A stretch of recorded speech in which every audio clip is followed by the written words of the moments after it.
बहुत समय पहले की बात है। एक शक्तिशाली और बुद्धिमान राजा के राज्य में उत्तराधिकारी की समस्या खड़ी हो गई। राजा के कोई संतान नहीं थी और वह चाहता था कि उसका राज्य किसी योग्य व्यक्ति को मिले।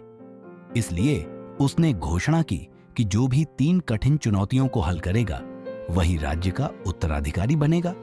राजा ने सभी योग्य युवाओं को बुलाया और उन्हें पहली चुनौती दी।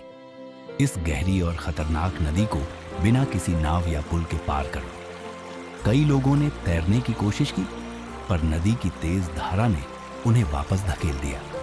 अंत में एक युवा ने ध्यान से नदी के किनारों का निरीक्षण किया और पाया कि नदी के ऊपर बड़े बड़े पेड़ झुके हुए थे।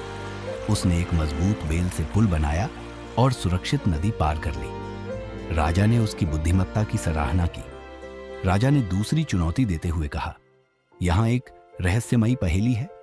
अगर इसका उत्तर सही मिला तो अगली चुनौती के लिए आगे बढ़ सकते हो। राजा ने प्रश्न पूछा, ऐसा क्या है जो जितना अधिक लिया जाए उतना ही बड़ा होता जाता है?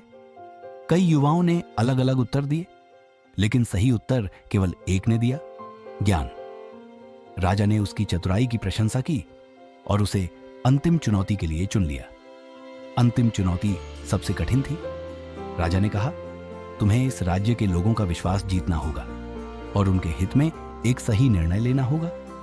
युवा ने गांवों में जाकर लोगों की समस्याएं सुनी और उनके हल के लिए योजनाएं बनाई। उसने गरीबों की मदद की, न्याय किया और लोगों को एकजुट किया।